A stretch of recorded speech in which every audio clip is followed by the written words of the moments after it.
नयागढ़ और खोर्धा जिलार प्राणकेन्द्र राजसुनाखला ग्राम पंचायत कोटगढ़ स्थित अनंत गुंफा हनुमान आस्थान सिद्धेश्वरी पीठठारे राज युव प्रतिष्ठान एक अत्यंत जरूरी कार्यकारिणी बैठक सह सामाजिक सम्मेलन अनुष्ठित हो जाए। संगठन आवाहक तथा सामाजिक कर्मी शांतनु कुमार साहू सभापतित्व में उक्त कार्यक्रम अनुष्ठित हो जाए। संगठन लक्ष्य होउछि सामाजिक उन्नति पाई कार्य करिबा एवं समाज रे थिबा विभिन्न समस्यार समाधान करिबा। एही संगठन मूल लक्ष्य है शिक्षा क्षेत्र में उन्नति आनिबा, स्वास्थ्य सेवा क्षेत्र में सहयोग करिबा, परिवेश सुरक्षा पाई कार्य करिबा, दारिद्र्य दूरीकरण पाई उद्यम करिबा और सामाजिक सचेतनता सृष्टि करिबा पाई प्रयास करिबा।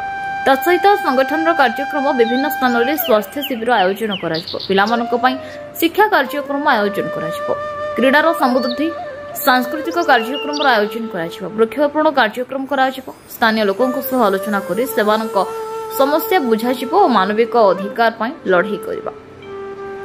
संगठन सदस्यता एही संगठन रे समस्त वर्गर लोक जोग देई पारिबे। जो माने समाज सेवा करबा को इच्छुक सेमाने उक्त संगठन रे जोग देई पारिबे। आगामी दिन में राज्य सुनाखला अंचल में पुस्तक मेला लोकोत्सव और उक्त अंचल को ब्लॉक और एनएसी सह रणपुर को सब डिविजन सह अतिरिक्त जिला कोर्ट, चांदपुर हॉस्पिटल को मेडिकल कॉलेज, बोलगढ़ को एनएसी सह कोर्ट हेबा प्रतिष्ठान प्रमुख दाबी अटे और यह प्रथम रणपुर और बोलगढ़ ब्लॉक अंचल में कार्य करने सह आगामी दिन में समग्र ओडिशा रे कार्य करिबो बोली सूचना प्रदान करथिले। ओडिशा प्रथम बोली आपण कहू बोलगढ़ प्राणकेन्द्र हो आसना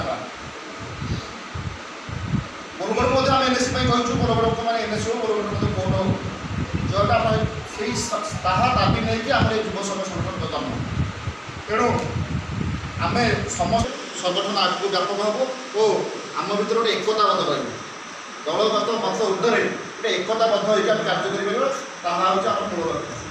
तो आम प्राथमिक भाव में समस्त समस्त परिचय प्रदान करवा। मो ना राष्ट्रीय प्रधान परवर्ती राजनायक जड़े आईन भाव में कार्यरत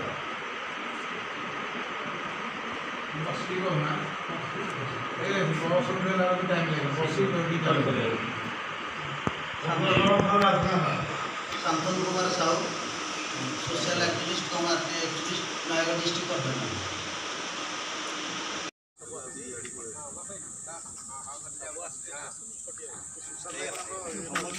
सुशांत कुमार प्रधान को रिपोर्ट न्यूज उपांत खबर।